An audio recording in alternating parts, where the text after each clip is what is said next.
Fala, meus queridos alunos e alunas, meus amores, vim aqui explicar para vocês o que está acontecendo com a empresa Evergrande, a empresa do setor imobiliário chinês, que anunciou recentemente que não terá condições de arcar com suas dívidas, seus prejuízos, os seus passivos, que ela deveria pagar agora na faixa dos 300 bilhões, agora nessa quinta-feira, no mês de setembro. Professor, antes da gente começar essa explicação, é importante a gente entender o seguinte, tá? Esta crise do setor imobiliário chinês não é interessante que você compare a famosa crise de 2008, a crise do banco Lehman Brothers, que também é uma crise que tem a ver com crédito no setor imobiliário. É muito importante lembrar que são contextos diferentes e formas de intervenção econômica diferentes. Uma pergunta que muita gente está se fazendo é a seguinte: professor, essa crise imobiliária chinesa pode afetar outros países para além da própria China? São duas respostas de contexto distinto. Então vamos lá. Primeiro, que a economia chinesa não é uma economia integrada a outros sistemas econômicos. Para você ter noção, o yuan, a moeda chinesa, ela sequer é convertida para outras moedas. O sistema econômico chinês é fechado. O PBOC, que é o Banco Central Chinês, ele é fechado. Em 2015 e 2016, a China já teve um problema de empresas estatais, empresas do setor de produção, tendo um problema inflacionário especulativo, ou seja, uma especulação financeira que estava prejudicando o comércio chinês. Então a China, em 2015 e 2016, há um tempo atrás, desvinculou a sua tabela econômica, a sua projeção econômica das outras economias, das demais economias mundiais. Então, basicamente, a primeira resposta para vocês é: o impacto do prejuízo da Evergrande de 300 bilhões, que está fazendo um efeito dominó em várias economias do planeta inteiro, desde essa semana, quando ela começou a anunciar que não teria como pagar seus passivos. Tudo bem, é uma crise do setor imobiliário, mas isso vai gerar diretamente o efeito cascata? Não. O efeito que nós vamos sentir é um efeito indireto, presta atenção, que a desaceleração da economia chinesa, caso essa crise não seja contida e caso a Evergrande seja apenas a primeira empresa do setor imobiliário a falir, é importante que vocês entendam isso.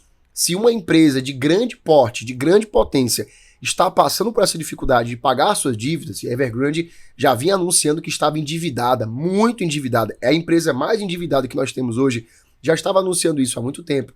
Isso pode gerar, pessoal, um mau sinal. Tá? Pode ser que outras empresas de menor porte também estejam endividadas e não estejam ainda passando todas as suas tabelas de crise, para a gente entender o melhor contexto. Mas depende muito agora, a partir de agora, de como a China vai gerenciar esse processo. Depende basicamente de como o governo chinês vai conseguir sanar esse buraco, sanar esse problema e essa sangria. Então, basicamente, para vocês entenderem, a Evergrande tem um prejuízo de mais de 300 bilhões, anunciou que não conseguirá pagar e gerou todo o efeito cascata. Se essa empresa, pessoal, tá, ela trabalha no setor imobiliário, eu preciso dar para vocês o contexto, o que está acontecendo ou estava acontecendo na China, tá bom? Para que chegasse até esse ponto. Nós temos que lembrar fortemente a vocês que a China vem de um crescimento de 40 anos. Nos últimos 40 anos, o governo chinês e o povo chinês experimentaram um período de chamada grande prosperidade. A China, então, percebeu que o crescimento era grande e os setores de produção e cadeia de produção foram se expandindo, se internacionalizando. O que é que acontece? A população chinesa começou a ter uma renda melhor, a China começou a combater a miséria, a desigualdade e a defasagem salarial, o que fez com que muita gente da classe média pudesse ter o acesso ao crédito imobiliário. E eu preciso que você entenda, o setor imobiliário é um setor que a conta precisa fechar muito direitinho, porque nós estamos trabalhando com o setor de providência de crédito.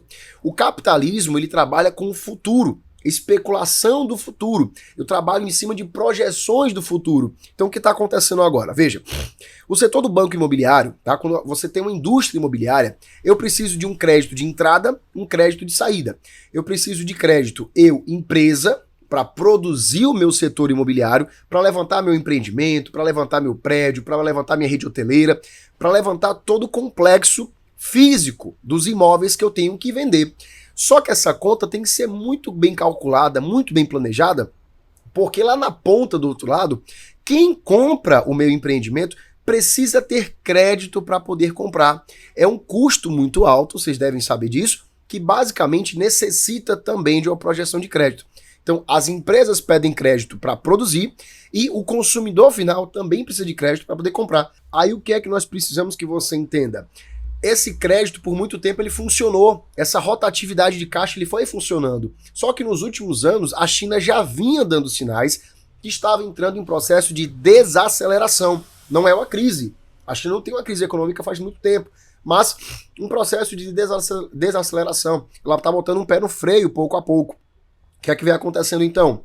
O governo chinês foi diminuindo a sua necessidade, a oferta e a demanda foram ficando descompassadas, as empresas foram perdendo capacidade produtiva, o famoso boom das commodities que estava acontecendo agora no começo da pandemia está se desfazendo, basta você observar nos noticiários do mundo todo, na cadeia de valores, que, por exemplo, o minério de ferro, que é uma commodity que o Brasil exporta para vários países, principalmente para a China, está se desfazendo, está derretendo. O preço vem em queda livre há muito tempo. E agora, gente, quanto mais o setor imobiliário chinês anuncia que essa crise vai ficar pior, significa o quê? Que o commodity que já estava em queda vai ficar cada vez mais baixo. Ou seja, o que nós estamos presenciando é o efeito cascata. O processo de desaceleração chinesa e da crise imobiliária chinesa vão gerar uma queda nos commodities, vão afetar a economia norte-americana, podem encarecer a produção de custos industriais no planeta inteiro, porque a China é responsável pelo custo mais baixo no setor industrial, tá certo? E claro, pessoal, muito importante que vocês lembrem disso, que a China também, a relação entre o Brasil e a China é superavitária. Então a China, ela tanto tem muito dinheiro em caixa dentro do país, como ela tem boas relações econômicas com vários países. Por exemplo, Fernando, essa crise vai gerar uma dívida, né? Gente, dívida não é algo ruim quando eu falo de países. Quando nós tratamos de países, dívidas são coisas boas. Empresas têm muitas dívidas, é normal que isso aconteça. Entes privados possuem muitas dívidas. É uma relação de confiança. O problema é o gerenciamento dessas dívidas, tá bom? Então acompanha a nossa página aqui para obter mais informações. Conforme a notícia for se encaminhando, a gente vai voltando aqui para trazer atualizações para vocês. Forte abraço, professor Fernando Costa. Não esquece de compartilhar, manda para todo mundo e, claro, deixa aqui seu comentário no vídeo do que é que você pensa, o que é que você entendeu ou se não entendeu o nosso caso. Forte abraço.